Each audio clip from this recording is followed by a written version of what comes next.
For sentencing, you entered a plea of no contest to robbery on December 4th. According to the plea bargain agreement, punishment is to be assessed at a cap of 8 years in the prison. The state is opposing your application for community supervision or deferred adjudication. They're taking certain items into consideration. All right. Did you all have a chance to review the PSI report, state? Yes, Judge. Defense? I did, Your Honor. Any objections to the PSI report, state? No. Defense? No, ma'am. All right. State, any witnesses? No, Your Honor. Defense, any witnesses? Yes, Your Honor, I do. I have Miss Alicia Franklin, Michaela's mom. All right, Ms. Franklin. Can you raise your right hand? Do you solemnly swear or affirm the testimony you give will be the truth, that nothing but the truth, so help you God? I do. All right, you can lower your hand. Make sure you keep your voice up so the court reporter can hear. If you can state your name for the record. Alicia Franklin. All right, defense. Miss Franklin, good morning. Good morning. You and I have spent a lot of time together regarding Michaela, is that correct? Correct. And you are aware that Michaela has accepted responsibility for a robbery here in Brick County. Correct. And today is the day that the judge can either send her to prison or entertain her application for probation or deferred adjudication. Correct. Ms. Franklin, let me just ask you, how old is Michaela? As of now, she is 18. When the case started, she was 17. And when did she turn 18? November 3rd. And where is she a student at? She, made future plans, applied to any universities or done anything at this point in her senior year? Yes, she was accepted to UTSA and we're pending. Excuse me, please whisper. Say it again, ma'am. She was accepted to UTSA and we're pending the application for Clark Atlanta University. Very good. And how is she doing in school? She's doing good. She's on my honor roll. Right now she has all A's and perfect attendance since she's been out. And did Michaela request a letter from one of her school counselors to offer to the court today? She did. Ron, I tendered this to the state for their review. At some point, you'd like me to look at that, Judge. All right, any objections to the court reviewing this? All right, you may continue. Ms. Franklin, with regard to that letter, is it a positive review of? Yes, Michaela's right now, since her release, she's at the best she's ever been. She's focused, she's serious about furthering her future for college, and she's on the right path. I'd like to take you back to, I guess, the time around this offense. And before I do that, I want to ask you, are you a single mom? I am. Does Michaela have a father in her life who's active or? He's not active, not consistently. And does she have any siblings? She does. She has a brother and a sister from her father. But living in your household is No, just no you? one, just me and Michaela. I want to take you back to around the time of the offense.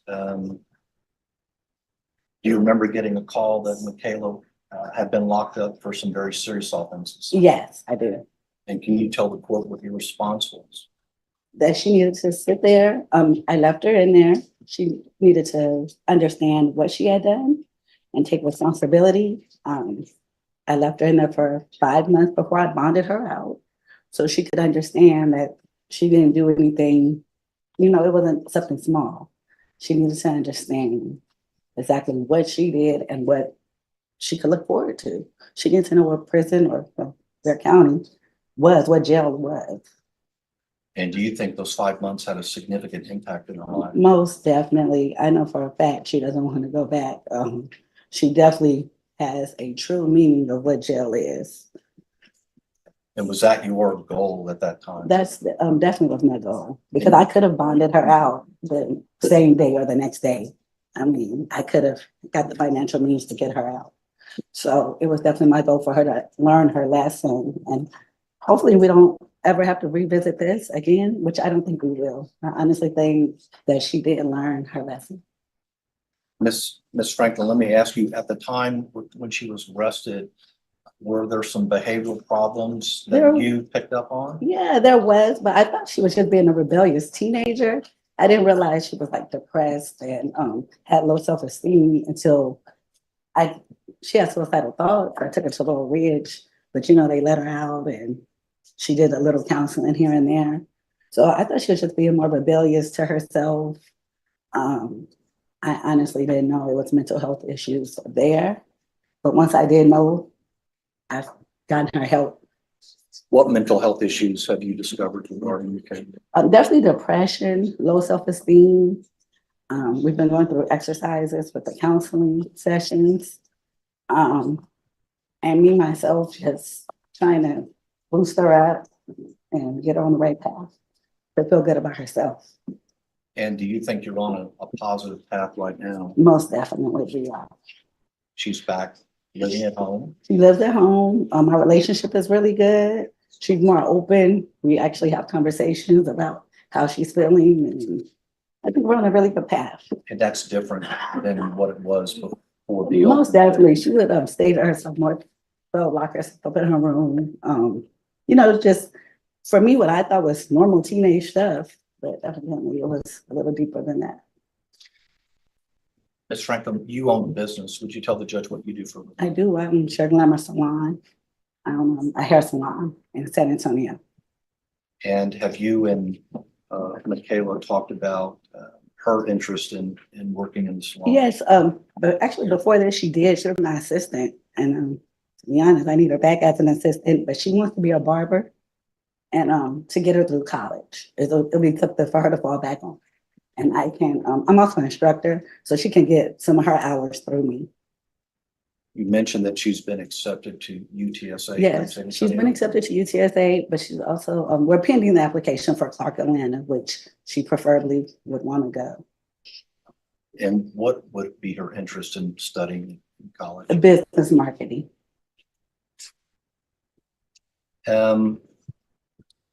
So you left her in jail for 5 months and now she's been on pre-trial release as a condition of her bond. Correct. I know we had one GPS circumstance that we had to take up with the court, but Yes. other than that issue that was straightened out here in the courtroom, do you think she's been compliant with all the rules? Yes, she's been compliant, and I also make sure she's compliant. I mean, we get home on time, way before time. We don't take no shortcuts. So yeah, she's definitely compliant. I know that today we had the opportunity, the three of us, you, me, and Michaela, to go through the pre-sentence report. You can see there are some pretty raw feelings on the part of the listed complainant. Yes. Can you tell me if you think, even before today, do you think Michaela recognizes just how serious this offense was and the fear that people were placed in and the after effects of that fear? Yes, she definitely recognizes that. She's definitely voiced how remorseful she is for this.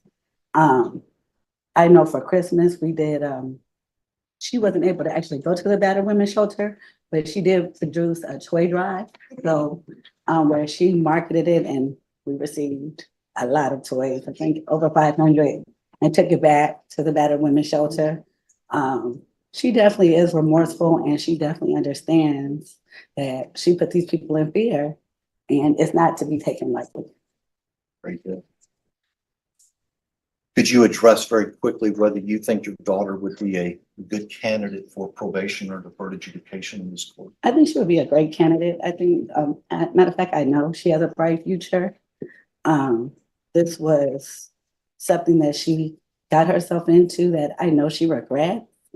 And I don't think that she should be sent to jail. She's done 5 months. And I understand that it's not the same as 10 years, but she definitely recognizes and has had a taste of what jail is to not do this again and not be in any more trouble and to succeed and hopefully help other juveniles and help other people who are going in that direction. Ma'am, that's all the questions I have. The Okay. state has an opportunity to ask any questions they want. Yes. Any questions? Were you aware that this offense occurred on February 8th of 2023? Once I got a call from the Michaela when she was already in custody, So you knew the date. Yes, And what day was that of the week? Do you remember? I do not. Would it surprise you that it was Wednesday? I mean, I don't know. Did it sur- It was a Wednesday. Yeah. Would it surprise you that this offense occurred shortly before 1 p.m.?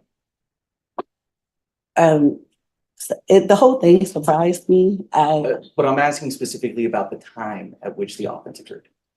Would that surprise you? Did you know that it happened? I did know. I mean, I've known since by reading the papers, and Where should Michaela have been? she should have been at school. So do you know, or did Michaela ever talk to you about what happened during this offense? Yes, So you were aware that the victims in this case was a mother and her young 4-year-old son. yes, sir. And you had a chance to read the victim impact statement. Yes, sir. And did it shock you that this had a drastic effect on that family? No, sir. I definitely understand the turpitude of the case. So you understand what the victim's feeling when she's saying that prison would be appropriate here. I don't think it would be appropriate for Michaela And ma'am, for the simple fact. I'm gonna ask if you could answer my question. Would it surprise you or does it shock you that the victim in this case is asking for prison? No, sir. Is it understandable? It definitely is understandable. And were you aware that the other two people that participated in this act, that they were both younger than you? Yeah. So she was the oldest one out of the group, right? Okay. Yes. So she should have been able to make better decisions than the other two, correct? I don't agree with that. The other two had been in trouble. I understand, and she also was the only girl. So And specifically her role in this act, were you aware that she was the person that drove the car that boxed in the victim and her son? I understand that she was the driver. Yes, sir. Specifically that boxed in the victim and I her son. understand. Nothing else to say. All right, any other questions? Ms. Franklin, I think I tendered it to the judge as a part of the other letter, but we did take Michaela to be evaluated by Mark Harris. I did. He's a licensed therapist, is that correct? Yes. Judge, if I didn't give you that. Yes, you did. And I reviewed it. Okay. very It's good. attached to that. Thank you, Judge. And you had the opportunity to look at his assessment, and that's helped you on a path of understanding her now, is that correct? Yes, it did. All right. Thank you. Thank you for coming in. All right, defense, call your next witness. Judge, that's it. All right, did your client wish to say anything? Judge, I think I'm going to speak for her. All right, so I want to let the parties know that part of my question, or maybe you can address this, counsel, Yes, ma'am. because it says that she is minimizing her role. And it says regarding the instant offense, the defendant stated, I have no comment at this, which I understand. Sure. That was But me. then she comes back and she does make a comment. And it says the defendant later stated, I feel it needs to be looked into more rather than what they are saying. And I think we addressed that actually this morning, Judge. I think her point on that is she was charged with aggravated robbery. She did not possess, hold, or yield a gun. And so it's been kind of a process of explaining that to her. So I think that she's not minimizing her role as far as doing things with those young men. However, I think she's made a distinction that contrary to what the state wants to put forward, is that she was not the leader of this. She was a follower in this, and she did not possess or hold a gun. So I think as to Miss Ballard's point in the PSI, maybe she could have gotten out of the car and said, hey, don't do that. She didn't do it. But the point of the matter is that she was in the car and not actively terrorizing these people. I make that distinction, but I also understand that if she's there, that she's a part of it. All right, because I'm reading the PSI. I'm sorry, reading the stipulations. And the stipulations, it says that she was the one who boxed the driver in. Well, Judge, we're here taking responsibility Mhm. for the facts. So I don't think, she has said that she's not guilty of this offense. I just think she has a different interpretation Okay, of her role versus those young men. all right. All right, anything else from the state? Your Honor, I was informed by our victim advocates that the witness on Zoom was dressed, it was a brown sweater, that's what she's saying that she was wearing. No, the person who was on Samsung, that wasn't a brown sweater. Unless I'm colorblind or something's going on, they had on no top. Well, all right, Judge, I just wanted to make sure, just. All right, thank you. All right. I don't want to overstep, but I do want to make a brief argument next time. Yes, you may proceed. So, Judge, when I first started representing this young lady, she was in jail. And as her mother said, usually I have to field those questions, how quickly can we get her out of jail? I think Ms. Franklin took a very brave approach for a single mom, and that is that I want her to sit there. These are serious charges. I want her to get a taste of incarceration. I want her to understand that you have to be penalized or punished for the things that you do. So 5 months passed by, and so I think that the value in that here in the courtroom today is that she has a taste of incarceration. And I think she's come out of jail, Judge, and the letter from really doing well in school. It's hard for me to believe she's 17 years old when I met her and charged with such a serious crime. And she's turned 18 and she's only, 3 months into her 18th year. So, Judge, it's one of those things. She's got a bright future. She's got hopefully acceptance into a school in Atlanta. She's been accepted to UTSA. Hard letters to get for the defense. And that's a really fine letter that supports Michaela in her application for probation. I don't want the court to think that she's minimizing this, because we've spent hours talking about the what ifs and how you can't find yourself in that situation.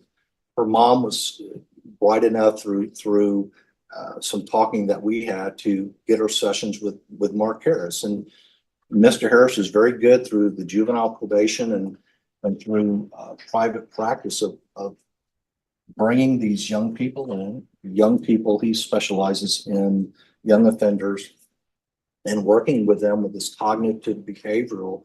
You can't find yourself in the situation. You can't find yourself around the situation. If you do, then you need to leave. You don't need to be boxing anybody in cars. So I think this has been put square upon Michaela.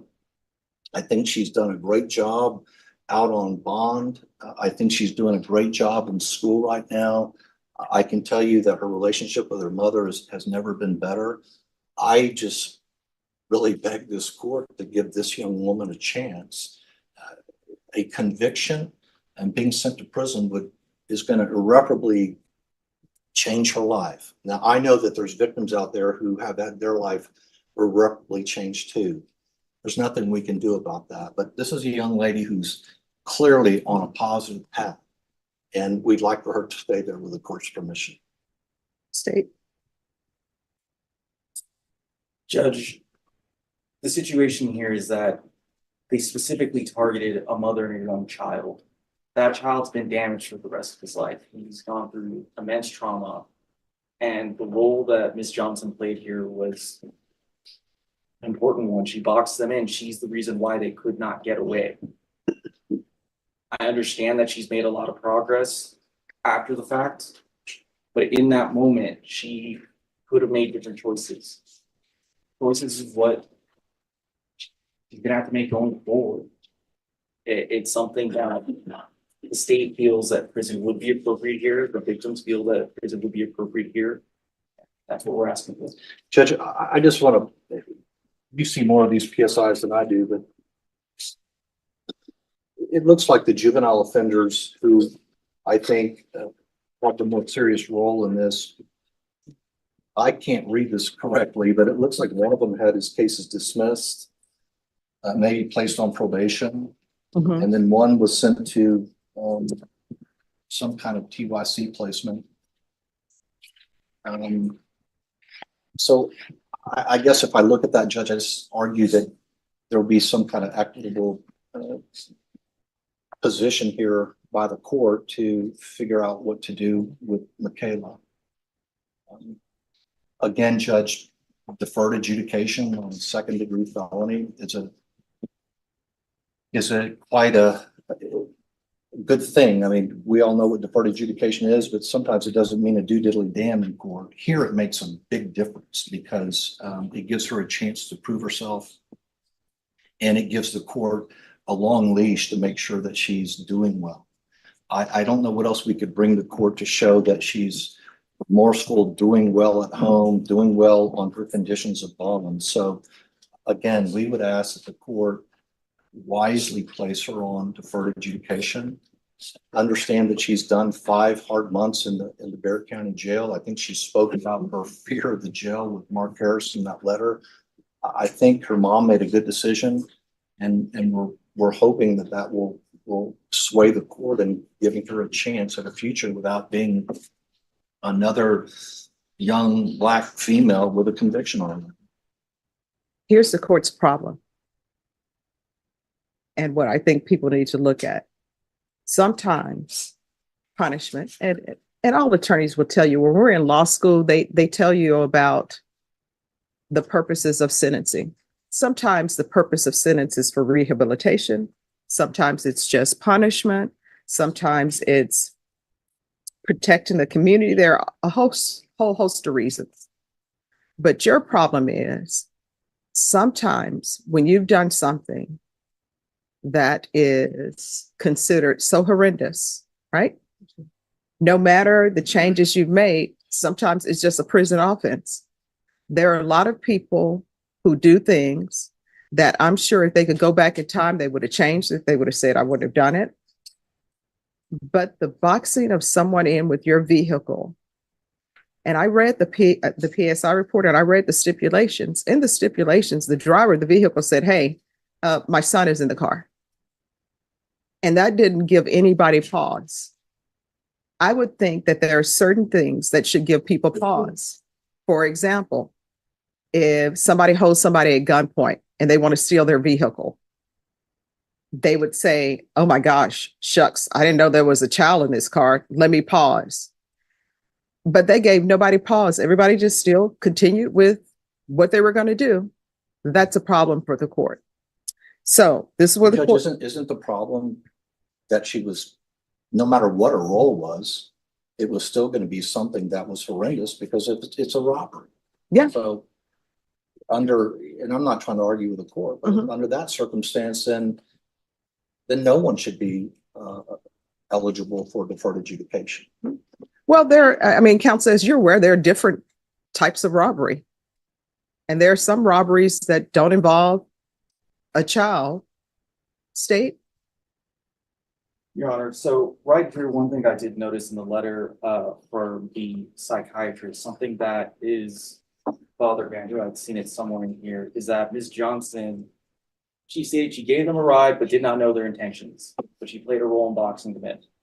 She says that she had never had or handled a gun that night. When the police let up her car, the boys threatened her if she didn't keep going. One of the boys threatened to shoot her if she stopped. Nowhere is that brought up in the report that she had mentioned that she had said that they had threatened her. So that's just something that is. Well, I don't think it's her feeling. So it's not going to be in a police report. Right. But I can tell you that was her feeling on this. She did feel threatened by these 2 young juvenile offenders. But we're here today to take responsibility and not make excuses. So that's our answer to that, Judge. All right. Is there anything else before the court makes its ruling? No, Your Honor. No, Your Honor. All right, this is what the court is going to do. Court is going to find you guilty, taking consideration 2023 CR 3850, 2023 CR 3849, grand jury number 806632. There's to be restitution of $110 to John Bright and credit for any time served. I'm going to retain jurisdiction. Your attorney will tell you what that means. and I'm going to sentence you to 6 years in the prison. Did you review what it's entitled trial court certification with your attorney? Did you understand it and did you sign it? Because this is a plea bargain agreement, because I followed your plea bargain agreement, because you waive your right to appeal, you do not have the court's permission to appeal. Because this is a felony conviction, you're not allowed to own or possess any weapons or ammunition. If you have a question over what a weapon or ammunition is, you'll need to speak to your attorney. And Mr. Hancock, you can explain to her what that means. I will, Judge. All right.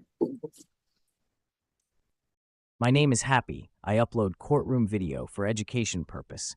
This video may contain copyrighted works not specifically authorized for use, but believed in good faith to be protected by the fair use doctrine under Section 107 of U.S. copyright law.